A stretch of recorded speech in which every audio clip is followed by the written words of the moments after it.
So I'm glad to say that I'm not sick anymore. I had surgery by a very good doctor and I am healed completely, and I no longer have to worry about being sick and my stomach being permanently messed up. I'm thankful to God. I started doing drugs at a very early age. It was the ephedrine pills. They were the Sudafeds. I made a video about it, how I had taken the Sudafed pills because it took the redness and the puffiness out of my face. I always used to, I would take those Noxzema pads and I'd constantly scrape thinking I was like cleaning my face, but really I was just scraping my skin, making it worse. And so it made it red and puffy. And my skin was naturally dry and oily. And so it made it so much worse. But taking the Sudafeds brought the puffiness and the redness down. And I had to take quite a few of them to get that effect. So they don't sell the extra strength Sudafed anymore, the green kind. They used to, and they banned it. But I used to have to take, I would say, anywhere from 4 to 8 pills to get the effect desired. But it had severe side effects where I would feel like high, but not like a good high, kind of like a poison high, like instead of feeling good, you kind of just feel like jittery, anxious, and clammy, very, very clammy all the time, like you're in a humidity box, but it's cold and it's sticky, and that's just the way that I felt.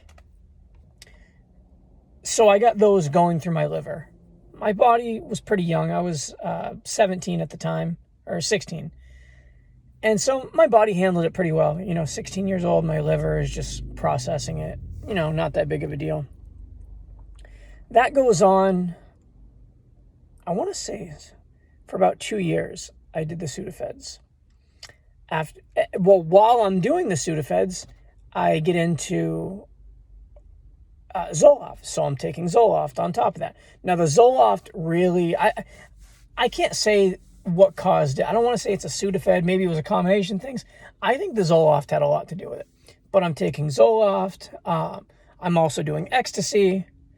I'm also sniffing coke. I'm also smoking weed. I'm also drinking quite a bit. If there's Percocets or Vicodins around, I'm taking those and I'm doing as many as I can. What else? Yeah. So, and the drinking I feel like was real heavy on my liver too. Because when I would drink, I wouldn't just drink. Like I would try to drink as much as I could. Oh yeah, then I started once I found out benzos, when I realized how good benzos would make me feel, I picked up another habit. And that was my drug of choice for a while. So I'm just polluting my body with all these things, right? Then I come to California and I start sniffing meth, and that can't be good for you, right? So doing all these things, right? Here's where it took a turn. I was 20 years old. I was working at Islands. I was living in Palm Desert, California, 20 years old. I couldn't go to the bars, so I was really excited about turning 21. I did have a fake ID, but it wouldn't get me in everywhere. And I was very excited about turning 21 so that I could just go party and live it up. I thought going to the bars and partying, being able to be a real adult was going to be like awesome. It wasn't. And I never got to enjoy my on my 21st birthday, I was sick. So I'm going to tell you what happened. Guys, I know that this is going to be hard to believe, parts of it, but when I tell you that I'm being truthful, please know that I'm being very, very accurate here. And when I say that something didn't happen or something did happen, I'm like very, very accurate. So I know some of you are going to be like, well, that's not possible. Well, it happened. So it was about 3 months before my 21st birthday. I'm working at Islands. And I'm out in town. I'm doing, what was I doing? I was drinking and smoking weed, and I was running around Palm Springs, and I was looking for drugs. I don't remember exactly what I was looking for. I think I was looking for heroin. I don't know. But I bumped into this black guy, and he's like, I got some meth. So I bought some meth from him. I had stayed in a hotel room. It was back in 2003. You could buy a cheap hotel room in Palm Springs for $40. And my mother lived in 29 Palms, so to go up there was an hour away, and I was working at the restaurant, so sometimes it was better for me to just pay $40 for a hotel. I didn't have a car than to have to ask my mom for a ride, or so I'd stay in these hotels down there, because I was making, if I worked a double at work, I was making like close to $200 in tips plus my paycheck. So $40 for a hotel room, which is getting me four shifts at work. The math was good on that. So right before my 21st birthday, I'm out in Palm Springs. Black guy gives me meth. I go into this hotel room. I'm by myself. I go over to the nightstand and I crush it up. And I remember this like it was yesterday. Go down, do the line. Immediately when I do the line, this is one thing that I cannot remember. I don't know if it was my left hand or my right hand. I think it was my left. But I sniffed the line, and then after I sniffed the line, I felt a sharp pain. Like, I'm going to show you. I felt a sharp pain right here, okay? And I go, right? It hurt so bad. And I'm like, what is that? How is sniffing a line gonna hurt my hand? Like, that doesn't make any sense. Nose, hand. I didn't know. It's like, that was weird, right? So that happened. I went out to eat that night. I think I got some seafood. I was drinking. And I remember being like, I gotta go to the bathroom. So I go to the bathroom, and I sit down, and I just like, I could feel like stuff being in my stomach, but I couldn't get anything out. So I felt kind of constipated, and I'm like, whatever. This has happened before. A couple hours will go by, and then a couple hours will go by, and then I'll be back to normal. So I go to work the next day. My stomach. So I go to the bathroom, and like nothing's coming out. I'm like, geez, that's weird. And in my head, I'm thinking, what if I never go again? And that was the fear that was in me. What if I never go again? What if I just eat and eat and eat, and I just keep on eating and nothing ever happens? But, it was just like my mind playing tricks on me. And I'm like, this is just in my head. So the next day, stomach, just, not feeling right. Still not going to the bathroom, right? A week goes by. Haven't gone to the bathroom yet, right? Finally, after 2 weeks, I remember I still hadn't gone, and my friend came over, and I didn't tell anybody about this. I was like, it was kind of embarrassing, so I didn't tell anybody. So I remember my friend Nate came over, picked me up, and Nate sold weed, a lot of weed, and we're smoking, and I remember the weed like amplified the fear that was in me, and I ended up having a massive like panic, like just attack. And I said, Nate, I haven't gone to the bathroom, man. I said, something's wrong. I said, I think I need to go to the emergency room. And And he's like, oh man, my grandmother's dealt with that before. He's like, all right. He's like, are you sure? I'm like, dude, it's been 2 weeks. I need to go to the emergency room. So I go to the emergency room, and I'm in the emergency room, and, they're just, what are they? They're like patting down my stomach, and I forget. But so they end up giving me an enema, okay? So they give me the enema, and then I go to the bathroom, right? So I'm like, oh, okay, cool. Just a little block or something like that. Okay, I went, and so then all of that fear and all of that anxiety was completely lifted off of me at that point. I'm just like, whew, thank God. That was kind of scary, right? So then a few days goes by. Again, I'm still not going to the bathroom. 2 weeks goes by again, right? So I'm like, okay, I need to go to CVS and get one of those enemas, right? So I get it. It doesn't work. And I use like 4 of them. It doesn't work. So I'm like, all right, I need to eat, like certain foods that are going to help me to go. So I take those foods. Nothing's working.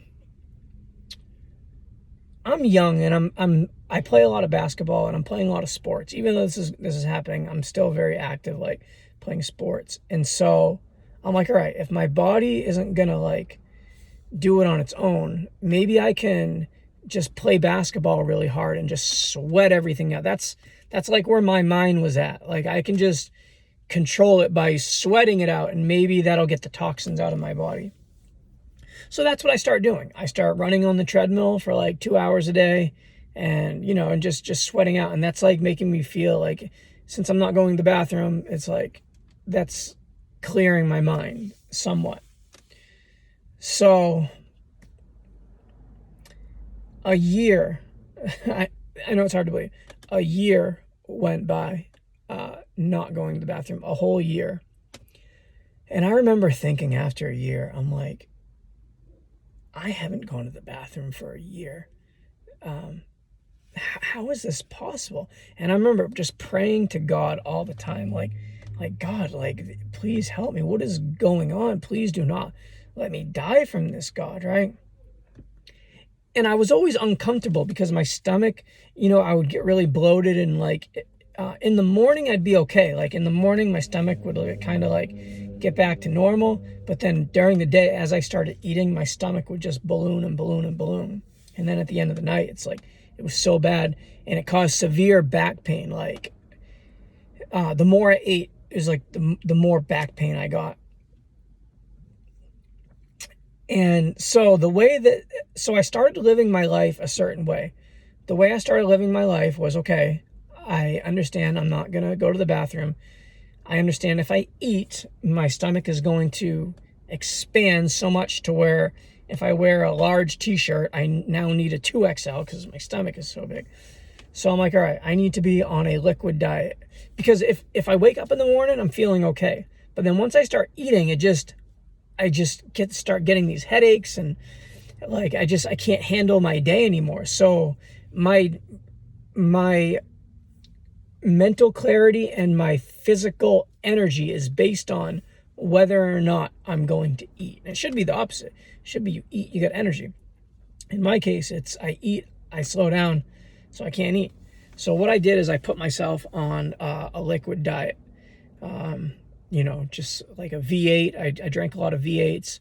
I drink an energy drink. I drink coffee. I drink a V8, vegetables, things like that.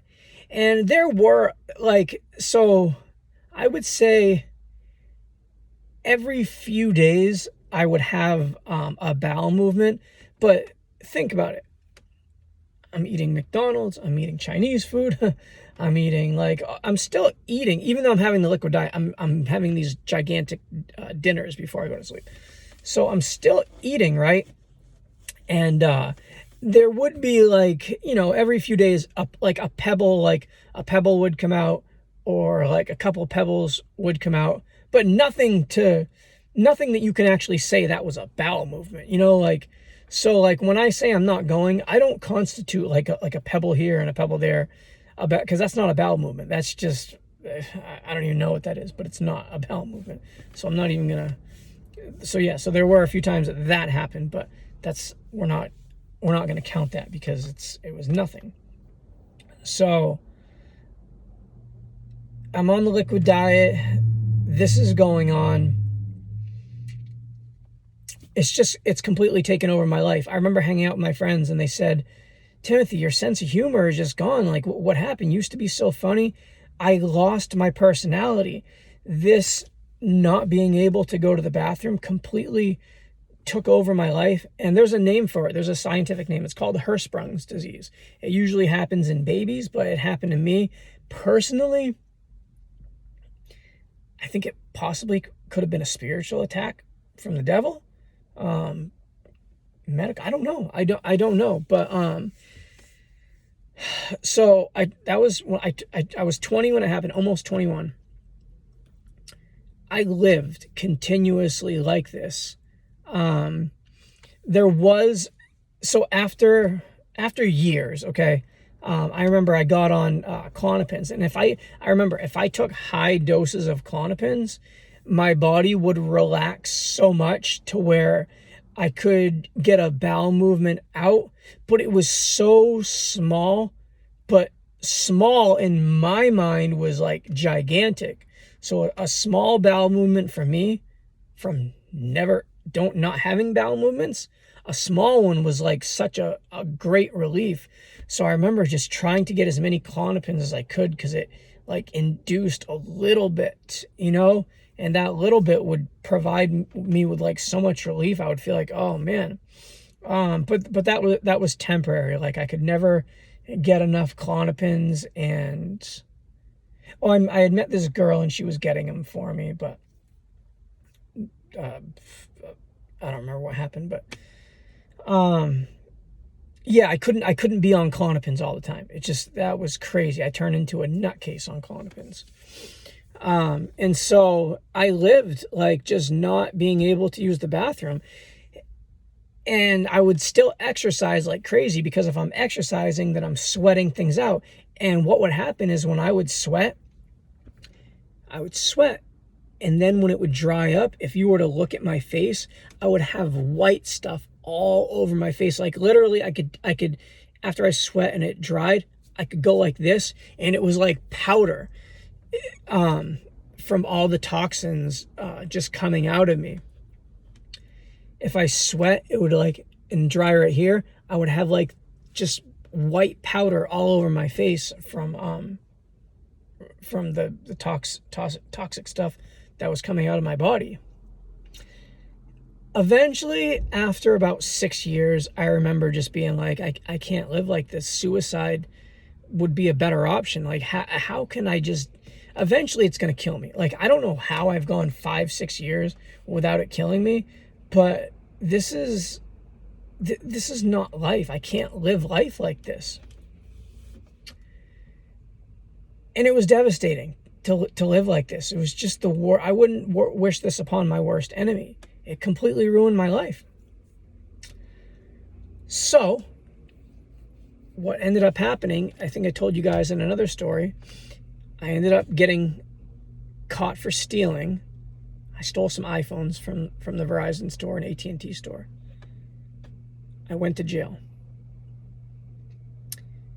Before Christmas, this was either 2000, I believe it's 2014. My dates get a little mixed up, but yeah, 2004. Yeah, it was 2014. 2014, right before Christmas, right? I'm in jail. Yeah, and I remember I was in cell 212. I remember because I wrote my name, I carved my name in this cell because it was like, it had a big significance in my life.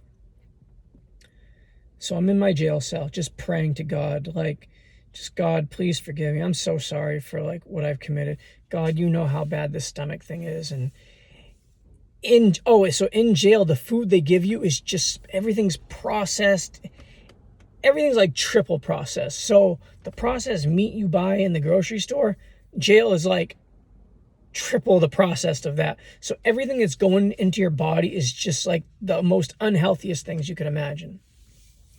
So I'm in jail and I could feel it getting worse. And I'm like, this is going to kill me. And I'm like, I don't want to die in jail. Like, what a life to have to die from not going to the bathroom and then to have to die in jail from it, right? I could feel it just like, imagine the way it felt. Imagine you put like a balloon in somebody and you just filled that balloon up with cement and you just kept expanding it. That's the way I felt. And it was like to my throat, like I couldn't even really breathe. It was just, I was just full of just so much waste. It was so bad. So I'm in my cell. I'm in cell 212. And I remember that night just being like, God, I'd give up. I'm not going to try to do this on my own. I said, I give up, God. I said, if I die in here because of this, then I die. But please forgive me of my sins. And if I die, just please remember me in heaven. That was like my wish. And so I fell asleep. And I ended up having a dream. And this was not a regular dream. This was like out of my body, out of earth, different type of dream, okay? So I have a dream. And in my dream, I'm brought out of my body and I see Jesus Christ. He's wearing a white robe, the most perfect, beautiful white robe you could ever see. He is glowing like the sun. When I mean the sun, you know when you look at the sun, but you can't, you're like this because it's so bright. That's the way it was looking at him. You couldn't really see him because he was so bright. But in my dream, I knew exactly who he was. He was Jesus. He was my father, but not in like a biological form. He was my heavenly father. Like he was my dad, but he had been living forever, and he is Jesus, and he is almighty, all powerful. And that's the way it was. And there was no questions. I wasn't questioning like, is that Jesus? Or it was just like, that's Jesus. That's who I need to be with, and I need to get closer to him. Now, in my dream, when I'm seeing him, I'm not thinking about being sick. That doesn't even cross my mind. All I'm thinking is, I need to get closer to Jesus, because the closer you get, the better things are going to be. Okay? So, in the Bible, they say he's high and lifted up. He was high and lifted up. He was higher than me. I was at about feet level with him. He's like this. So I'm looking up at him. And all he's doing is smiling. And we're communicating to each other, but we're not talking. We're like talking, but we're in spirit. You can't explain it because it's not physical. It's all spiritual. And I'm like just trying to get close to him. And I finally get close to him, and I grab his robe and I touch his robe. And when I touch his robe, he just smiles at me. Like I said, I couldn't see him, but I kind of could see him, it was weird. So I look at him, and he looks at me, and that was it.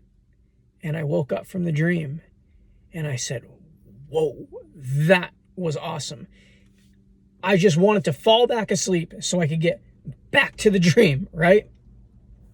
So one of the side effects with being constipated and not going to the bathroom was that my eyes were always bloodshot red.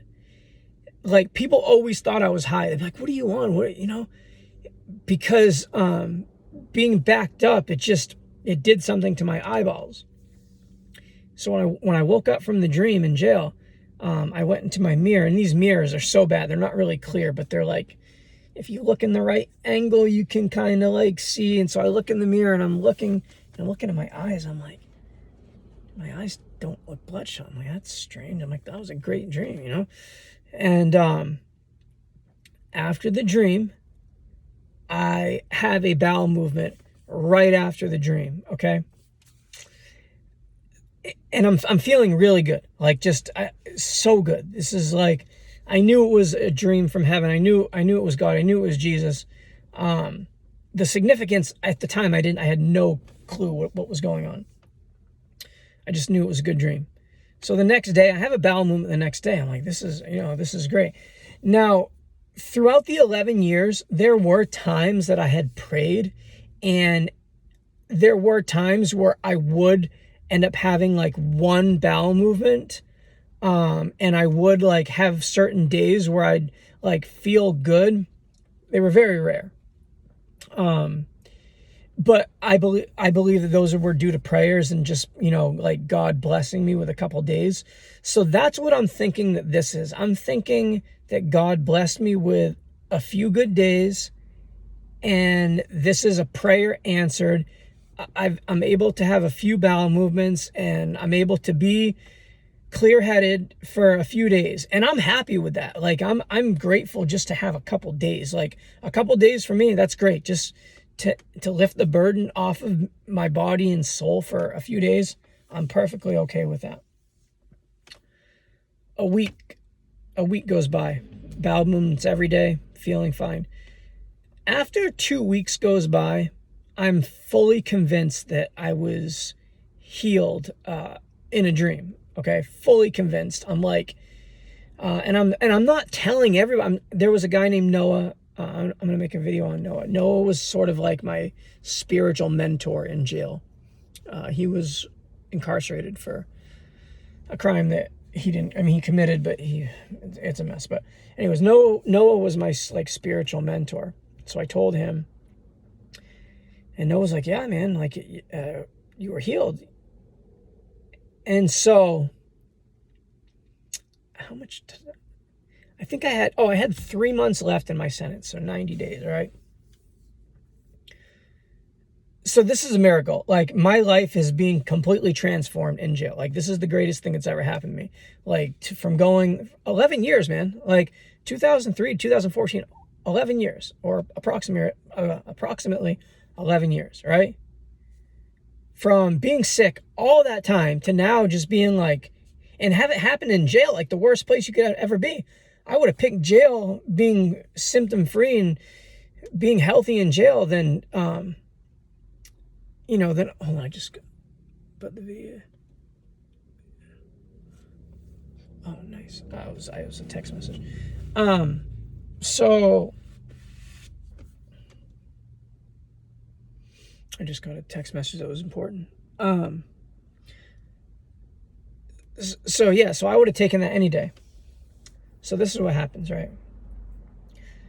My faith at this point is at an all-time high. I'm like, okay, if God can come to me in a dream and for this to happen, like, sky's the limit now. Like, what else can you do, right?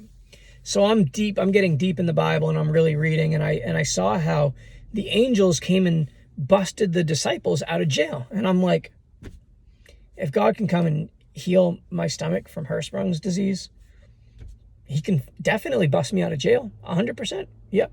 So that was my next prayer. I start praying, God, send the angels, bust me out of jail. Let's get out of here, right? I'm ready to go. I'm ready to go be a Christian. Like, let's go. And I had 30 days left at this point, and they call my name. They say, hey, pack your stuff. You're leaving. I said, I'm leaving? I said, where am I going? They said, you're getting released. I'm like, praise God. Thank you, Jesus. Thank you. And I'm like, I knew it. What the heck? Oh, no. Did it just drain my battery? Hold on, guys. Oh, it automatically shuts off. Okay. So I'm like, praise God. God's busting me out of jail, right? I'm like, I knew he was going to do it, right? And so I'm so happy. I'm like, yeah, here we go again. God's doing another miracle in my life. So I get to the front of the jail, and they give me my clothes, my regular clothes to wear. So I put my regular clothes on, and I go outside to leave, but I'm not leaving. And it's actually it's sheriffs from a different jail, and they're there to transport me to another jail, right? And I'm like, okay, God, I know this is you. Like, you're in control. Like, what is going on? So my mind is racing. I'm like, okay, God is busting me out of jail so that I can go and tell somebody about my miracle to encourage somebody else. Or God's doing this so I can go and do this. Like, what do you want me to do, God? Like I need to know what you want me to do. So, and that's my prayer. Like, God, what do you need me to do? Come on, tell me. So I get up to this jail, and this is called Two Bridges Jail. It's in Bath, Maine. So I get up there, and the first thing I notice is in the jail that I was at before, you have to buy a headset and you have to buy batteries. And when the batteries are dead, you got to buy new ones. You have to buy the headset. The headset was it was expensive, man. The first thing I noticed is they give you a brand new radio when you get to this jail. They give you a battery, and that battery, when it's empty, you give it to the guards, and they recharge that when they give you a charged one, and you just do it like that. So you always have a battery. I'm like, oh, that's pretty cool. They give you brand new white t-shirts. At the other jail, you have to pay for brand new white t-shirts. So they give you that. They give you a sweatsuit. In the other jail, you got to pay for the sweatsuit. They give you nice shoes. In the other jail, they give you these like used Vans that aren't Vans. They're called Bob Barker, and they're terrible. So they give you nice shoes here, right? Yeah, that's cool. And notice in the morning, they're passing around the newspaper. In the other jail, there's like one newspaper, and one person gets it, and then he gives it to all his friends, and then by the time you get it, it's like 3 days later. In this jail, there's like tons of newspapers. Everybody's got a newspaper, and they've got like different kinds of newspapers. I'm like, oh, that's cool. I can read the newspaper without having to, fight for one. So there's that. Cleaning time. You have to clean your cell. In the other jail, they have like a pink and a purple thing, and that's all you got. And you got these like crappy paper towels, and that's what you have to use to clean your cell. Well, in this jail, they got like Mr. Clean, they got real Windex. They got the toilet bowl scrubber. Oh, that's cool, right? I got that. Now, in this jail, you have toilet seats, like moves up and down, right? And the other jail is just a metal toilet, no toilet seat, right? Well, yeah, that's cool having a toilet seat, right? Remember how I just told you the mirrors were all like messed up, they were scratched up? In this jail, you have these clear, they're metal, but they're like clear, like you can see everything perfectly in these mirrors. I'm like, oh, geez, that's cool, right? Wow, that's nice. Commissary, when you order commissary, it's once a week at the other place. At this place, you can order twice a week. A soup, which is like what everybody buys, are 90 cents in the other jail. They're 45 cents here. So that's half the price, right? I'm like, yeah, that's cool, right? The food they give you. I remember getting this piece of chicken. It was a chicken leg. Well, like, Matt, I'm like, this is a real chicken leg? Wow, right? So the food is better. They have this thing called movement. Usually prisons are the only ones that do movement. But like, let's say you got to go to medical or dental. At the other jail, you got to be escorted, and like it's a mess, right? In this jail, if you got to go somewhere, they just track you on camera. So if you're like, if you can pass by females, like you walk by them, like you'll be going to the library and they're just walking by you. You know what I mean? Like, and so that was another thing. I'm like, wow, you can just like walk to medical by yourself. That's crazy. So there was that. The mattresses were like this thick. In the other jail, they were this thick. So that's pretty cool. Bath, Maine was like the jail, the Two Bridges jail was like out in the forest. And so through my window, sometimes I'd see deer just running around. It was snowing out. You see deer running in the snow. It's like, wow. So you got that. I play a lot of basketball. There was a gym that it was a weird gym. It had like carpet, and it was like painted like a basketball gym. But the hoop was nice, right? And we could do that every single day. So I'm playing basketball on the carpet. It was cool. So I got that going on. The religious services were pretty cool. Like a real like sermon was preached. So all in all, this jail is like pretty nice. Oh, and I had there's bunk beds in your cell. I didn't have a roommate, so it's all by myself. I'm living large, right? And I kept asking everybody when I got to intake. I'm like, hey, why am I being transferred? They're like, you're not. We don't know why you're here. We just got paperwork and we just came and picked you up. Like, there was nothing, like I had nothing to do with this jail. It was completely random. And I was the only one. Like these officers came down. There was 2 of them. They brought me in a minivan. I was the only one they picked up. This was like, this is like an hour and a half away. So they drive an hour and a half, pick me up. Why are you just picking up one inmate? Well, how am I special? So that was another thing. So all this is happening. I'm still thinking, and keep in mind, I'm still going to the bathroom. Everything's good. I'm like, God, there must be something you want me to do. There must be something you want me to do. Another thing is that the Christian radio on the radio stations. So in the other jail, there was like there was 2 Christian radios, but only one you could actually tune in with the antenna. In this jail, in my particular cell, I could pick up like 4 stations. I picked up Alistair Begg, Beth Moore. So listen, I'm listening to a sermon one morning, and it's Beth Moore, and she's doing her sermon, and she starts prophesizing through the airwaves. And she says, there's somebody out there, and God just told me to tell you had an encounter, and you were healed. Now, I see that there's doubt, and you're doubting that your miracle was real. I need you to know that your miracle was real and that you are healed, so do not worry. And then she says, now, sometimes God will take you out of the place that you're at and then go and then put you somewhere else so that you can just rest for a while in God's presence. That's what God will do for you. And I start crying. I'm like, that's it. I'm not here to do anything. I'm here because God knew that I just suffered for 11 years being sick, not being able to use the bathroom. I'm here to just rest and chill for my last 30 days. And that's what it was.